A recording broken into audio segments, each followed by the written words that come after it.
Attention passionate Atlanta, Falcons fans. Latest news, something big is happening in the NFC South and it could change the game. We're talking about a direct impact on Atlanta Falcons' path to another Super Bowl run, a power shift that could leave a division rival stumbling for years. We're bringing this to you firsthand. But before that, if you're a true Atlanta Falcons fan, subscribe to the channel to strengthen this passion even more. Show that you're also part of this family. Let's help each other reach 1,000 subscribers. Share with your FRINDS and Atlanta, FALCONS, FANS. Let's get to the news. All right, folks, hold on to your hats because what I'm about to tell you might just be one of the most significant rumors we've seen in a while. And it involves none other than Nick Bosa, the dominant pass rusher from the San Francisco 49ers. Now, I know what you're thinking. Is this really happening? Could Bosa be heading to Atlanta? Well, let's unpack the details because the whispers around the league, especially from insiders like Diana Rossini, are pointing towards a seismic shift in the NFC landscape. The 49ers, currently sitting at 8-5 but struggling a bit lately with Purdy in a slump, are reportedly flirting with a blockbuster trade that could send Bosa to the Falcons. And trust me, this isn't just idle speculation. It's a conversation that's gaining momentum, and if it does go down, it could reshape everything we know about the NFC playoff picture. Now, the 49ers are sitting on a tricky cap situation, and with their recent performance, they're eyeing some strategic moves. Rumors suggest they're open to trading Bosa for a first-round pick in 2026 and edge Lorenzo Carter, which would free up around $29 million in cap space. That kind of cap room could be pivotal for them to extend players like Ayuk and bolster other positions, especially on defense and in the secondary. But here's the kicker, the Falcons are reportedly very interested. Why? Because Bosa is viewed as a game-changing force, a true disruptor who can immediately elevate any front seven. And let's face it, after a rough start to the season, the Falcons' pass rush has looked a bit thin, especially since losing Trice to IR with a knee injury. Adding a player like Bosa could transform the entire dynamic of our defense. If we zoom out a bit and look at the big picture, Bosa is a wrecking ball on the edge. His career stats are nothing short of impressive, 75 sacks and 440 pressures up until September 2025. In 2025 alone, he's already racked up 13 sacks in just 13 games, maintaining a PFF grade of 92. That's elite, top-tier production. His pass rush win rate hovers around 26%, and he's forced 5 fumbles so far this season. When you watch him play, it's evident how relentless he is. In Week 10 against the Seahawks, he registered 3 sacks and 10 pressures, and that's just a glimpse of his ability to dominate. His tackle numbers aren't sky-high, but he's a high-impact player with a career total of 300 tackles, and his quickness and rush efficiency are off the charts. His injury history includes an ankle sprain in Week 4 of 2025, but he came back with vengeance, logging 7 games with multiple sacks, showing resilience and a hunger to prove himself. Now, what makes Bosa such an intriguing target for Atlanta? Well, for starters, his addition would be a massive upgrade for our front seven, boosting our pressure rate by roughly 36%.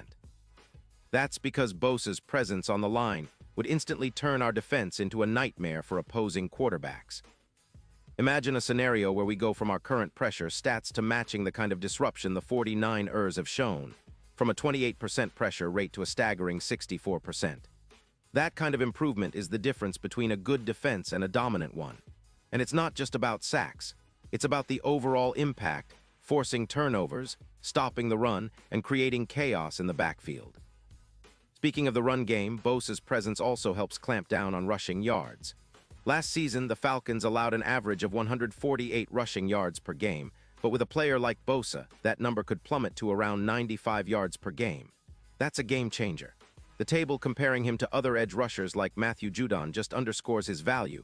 Bosa's win rate per snap is +2.7, and his EPA per pass is around 18, meaning he consistently puts pressure on quarterbacks and creates turnovers. Plus, his ability to force fumbles adds an extra layer of threat on every play. Now let's talk about why the 49ers might be willing to part with him. Their offense isn't exactly firing on all cylinders, allowing about 26 points per game. They're in need of assets on the secondary, especially cornerbacks, and they're also looking ahead to extend Ayuk's contract, which could be a sign that they're trying to balance their roster and cap space.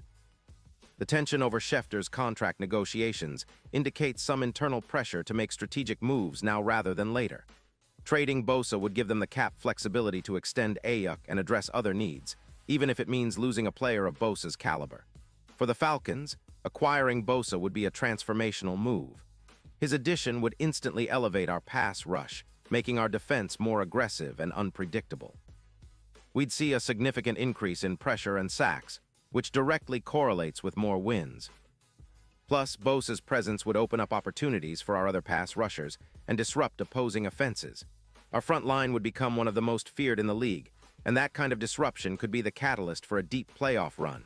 It's no secret that a strong pass rush is often the backbone of Super Bowl-winning teams, and Bosa's addition could be the missing piece we need to finally break through. Looking at the bigger picture, the potential move for Bosa isn't just about boosting our defense. It's about signaling to the league and to our fans that the Falcons are serious contenders. It's about building a team that can compete at the highest level, with a defense that can pressure even the best quarterbacks in the league, including those mobile guys like Mayfield, who have been challenging defenses recently. The analytics show that teams with multiple ring catalysts like Bosa tend to have a plus 17% higher chance of winning games against mobile quarterbacks, a trend that mirrors what we saw from the 49ers in 2024. The odds of winning the Super Bowl might be long right now, somewhere around plus 20, but with Bosa, those odds could improve significantly to around plus 500, according to FanDuel. To sum it all up, the potential acquisition of Nick Bosa isn't just about adding another talented player. It's about redefining what our Falcons' defense can be. It's about setting a tone and establishing a new identity for our team. We're talking about a multi-ring catalyst who could serve as the cornerstone of our defense for years to come. The vision is clear: elevate our pass rush, create chaos for opponents, and position ourselves as true contenders in the NFC. Meanwhile, the 49ers face a bit of a decline, struggling to stay consistent while the Falcons look to rise. If this trade happens, it would be a statement, a clear message that Atlanta is ready to compete at the highest level, with a defense that's as fierce as ever. Imagine the roar of the Mercedes-Benz Stadium when Bosa steps onto the field in our colors, ready to wreak havoc on our rivals. It's an exciting time to be a Falcons fan, and this move, if it materializes, could be a game-changer for our entire franchise. And now, Atlanta Falcons fans, I want to hear from you. What's your take on this? Drop your thoughts in the comments below. Your opinion matters so much to us and to the Falcons. And don't forget, I'll be back soon with more updates, so stay tuned for the latest Atlanta Falcons news.